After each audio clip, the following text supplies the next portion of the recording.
Good evening for news, media, and culture and international affairs. Today's topic is Haiti. In 2010, a devastating earthquake hit the island nation.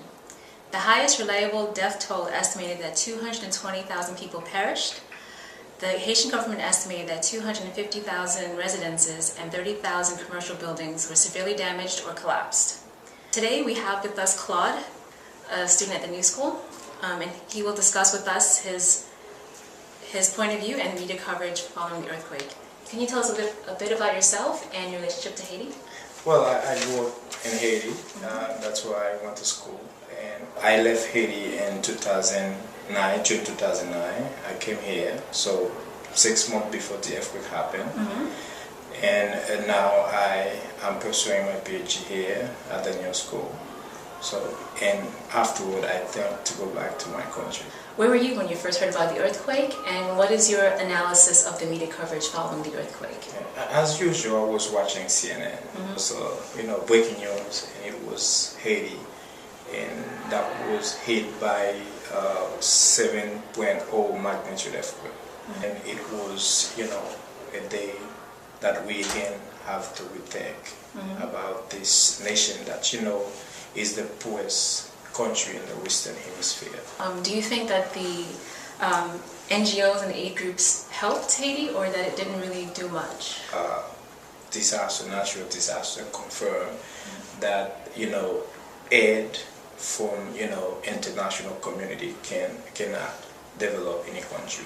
In fact, the excuse is that, developing countries such as Haiti, government, corrupt government, and in fact they use other means to send money, and it was NGO and many other organizations, and in fact it was a way to get this money back where it come from. So if you will, still today we still have people in the street, robbers and homeless people.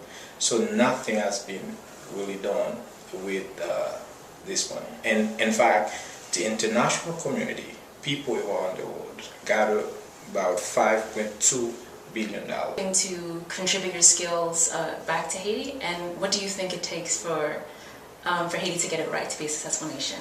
For Haiti to get it right, I do not subscribe to any conspiracy theory, but I do believe that we have never been lucky. We, the first black nation that squarely said no to slavery, we have been, if you will, a challenge for imperialistic countries. So they refuse to recognize us as a nation, as a sovereign country. France has requested that we pay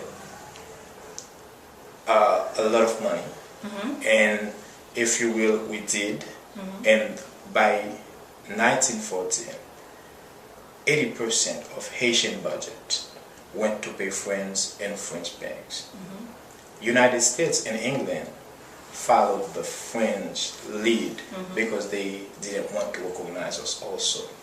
So I think there should be a paradigm shift in a sense that those nations that once upon a time refused to recognize us, and in the relationship with us still today they refuse to recognize us, I think they need to change this pattern and then accept us as a nation. And when they say they will help, so they help, and they do not use us as an excuse, or they want to show that this black nation can govern itself.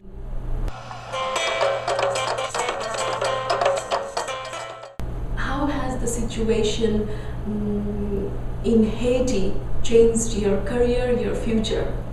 It happened in Haiti. It made me realize that I was fortunate to be here and have the opportunity and have all the opportunities that I've been given, and I wanted to be able to share share my knowledge with my people. And, what is your impression of American media covering Haiti? Well, before post-quake or before the quake, it was always the bad things they would show on TV. Never anything good about the history of the country, what the people are all about, the cuisine.